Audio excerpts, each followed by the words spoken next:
Bueno, pues vamos a hacer este ejercicio de las leyes de los gases. El primer paso, recordad como siempre, leer el enunciado. Y en este caso lo voy a traducir al castellano directamente. Recordad que hay que leerlo muy despacito hasta que tengamos muy clara la situación. Si alguno de las palabras no la entendemos, la buscamos en el diccionario. Bueno, pues el ejercicio dice así. Un recipiente contiene 500 mililitros de dióxido de carbono a 20 grados centígrados y 0,97 atmósferas. ¿Cuál será el volumen del dióxido de carbono si la presión aumenta hasta 1,05 atmósferas? Ya como lo he traducido al castellano, pues ya no hay ningún problema de vocabulario. En caso de que no se entienda algo, se busca en el diccionario, pero el enunciado suele ser muy facilito. El segundo paso, escribimos todos los datos numéricos. Voy a ir subrayando los datos numéricos y luego los voy escribiendo. Un recipiente contiene, aquí tenemos el primero, 500 mililitros de dióxido de carbono a 20 grados centígrados. Otro dato, 0,97 atmósferas. Y otro dato, 1,05 atmósferas. Pues los escribimos ahora. Aquí aparecen todos. Como todos los problemas tienen una incógnita, si no, no serían problemas, pues yo he añadido a los datos numéricos esto. He puesto no sé qué igual a interrogación. Siguiente paso es poner la magnitud física que representa cada uno de estos datos. 500 mililitros. A ver, si está expresado en mililitros, ¿qué magnitud física puede ser? En este tipo de problemas tenemos tres tipos de magnitudes. Tenemos la presión, tenemos volumen y tenemos temperatura. ¿Cuál de las tres variables o magnitud física se expresa en mililitros? Pues el volumen, ¿no? Entonces escribimos aquí volumen. Siguiente, 20 grados centígrados. ¿Cuál de estas tres variables se expresa en grados centígrados? La temperatura. Como puede estar expresada o bien en grados centígrados o bien en Kelvin, pues distinguimos si está en grados centígrados de chiquitita, si está en Kelvin de mayúscula. ¿No la dan en grados centígrados? Pues ponemos de minúscula. Siguiente dato, 0,97 atmósferas. Voy a despejar esto antes un poquito. ¿Cuál de estas tres variables se expresa en atmósferas? La presión. Pues ponemos aquí delante presión. Y 1,05 atmósferas obviamente será también presión. Y ahora la incógnita. Me dicen, leemos de nuevo, ahí. ¿Cuál será el volumen? Es decir, la incógnita es volumen. Pues ponemos una V mayúscula. La V minúscula representa velocidad. Bien, una vez que tenemos ya a qué variable pertenece, hay que distinguir, escribiendo aquí en chiquitito un subíndice, debajo de estas, hay que distinguir entre valores del estado inicial y el estado final, porque el gas está dentro de un recipiente y pasa a otro recipiente que puede estar con un volumen determinado. Entonces tenemos un estado 1 y un estado 2. Aquí tenemos una serie de valores y aquí otra serie de valores. Estado 1 o inicial, estado 2 inicial. En el estado 1 tenemos el subíndice 1 y en el estado final, estado 2, pues subíndice 2.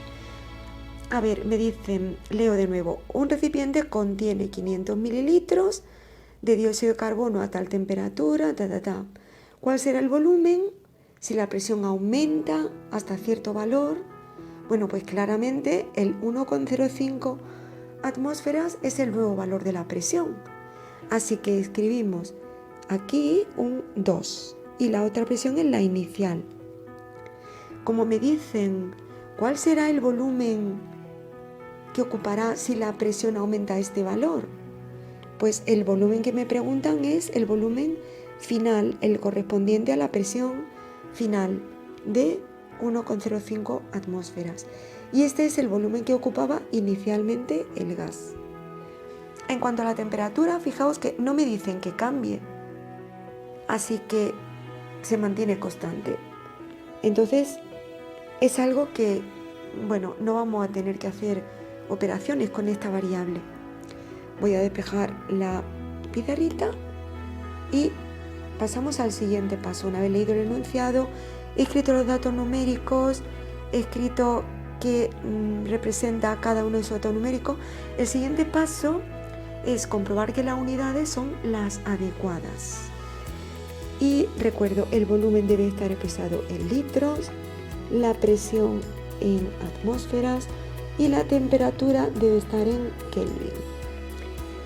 El volumen aquí yo lo veo en mililitros, luego tengo que hacer un cambio de unidades. Como es facilito, simplemente lo podemos poner ahí mismo. Igual, ¿y cómo se pasa de mililitros? Uy, perdón. Quería utilizar el subrayador. ¿Cómo se pasa de mililitros a litros? Pues dividiendo entre 1000. Así que lo que hago es 500 entre 1000 de... Uy, eso no es lo que yo quería decir. 0,5 litros. Bien, y luego tengo la temperatura, tiene que estar en Kelvin, pero como se mantiene constante, en ese caso no hace falta cambiarla de unidades, la dejamos igual. Es solo, en el caso, solo se cambia de unidades si el dato que no está en la unidad adecuada va a ser utilizado, o sea, varía en el proceso y tengo que trabajar con él. Los otros datos, presión en atmósferas, es la unidad adecuada, luego no tengo que hacer cambios. Así que, bueno, pues voy a quitar ahora, vale, y ahora borro y vuelvo a escribir 0,5 litros.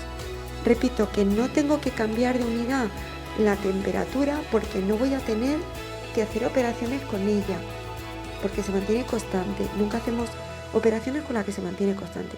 Bien, el siguiente paso, apunto la variable que permanece constante. ¿Cuál es la que permanece constante en este caso?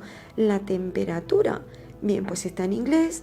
Lo que tenemos que poner es The temperature remains constant. La temperatura permanece constante. Eso implica que se cumple cierta ley. ¿Qué ley se cumple en este caso? Tenemos 3 leyes: Boyle's Law, Charles' Law y Taylor-Sachs Law. Dependiendo de qué variable permanece constante, se cumple una, otra u otra ley. Cuando la temperatura permanece constante, se cumple esta. Así que escribo Boyle's Law is applied. Y ahora borro todo esto. Siguiente paso, escribimos la expresión matemática de la ley. Esta ley dice que si la temperatura permanece constante, que es lo que acabamos de escribir, esto, entonces la relación entre la presión y el volumen es la siguiente: la presión inicial por el volumen inicial es igual a la presión final por el volumen final. Siguiente paso, sustituimos cada variable que aparece aquí por su valor. Pues a ver, P1 vale 0,97 atmósferas. A nivel de segundo de eso se puede operar sin escribir las unidades, porque sé que os cuesta un poquito. V1 es 0,5. Igual, ¿cuánto vale P sub 2? 1,05. Y V2 en la incógnita así que ponemos X. Y ahora ya el siguiente paso es resolver la ecuación hasta obtener el resultado. ¿Qué tenemos que hacer entonces? Pues a la izquierda sí que podemos operar. 0,97 por 0,5 lo resolvemos. Uy, esto da 0,485. Y ahora despejamos la incógnita. Fijaos, lo que yo quiero dejar solo es la X. La x está en un miembro de la ecuación acompañada por este otro factor. Este factor me está estorbando, así que podemos decir que a la x, como le estorba el 1,05, le da como una patadilla y lo manda al otro miembro. Lo manda al otro miembro, pero con la operación inversa. Si aquí el factor este está multiplicando la incógnita, pasa al otro miembro con la operación inversa, que es la división. Así que puedo dejar aquí el x, 1,05, 0,485. Y ahora hago esta operación. Y esto da 0,46. Nos quedamos solo con 2 decimales, aunque la calculadora me va a dar un montón, porque en el enunciado los datos están o bien sin unidades, sin decimales, o bien con 2 decimales o con 1. El resultado nunca puede tener más decimales que ninguno de los datos, por eso cojo 2 y no 3 o 4. Bien, el siguiente paso, tengo en cuenta qué variable representa la x y ahora la escribo. ¿Es v2? Pues escribo aquí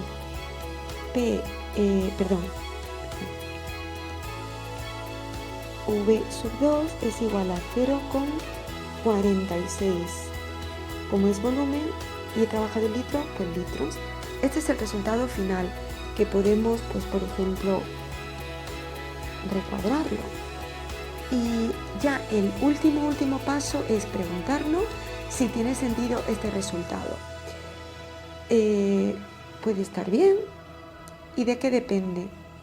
Si la ley de Boyle, que es la que se cumple aquí, dice que cuando la temperatura es constante, la presión y el volumen son P y V son inversamente proporcionales.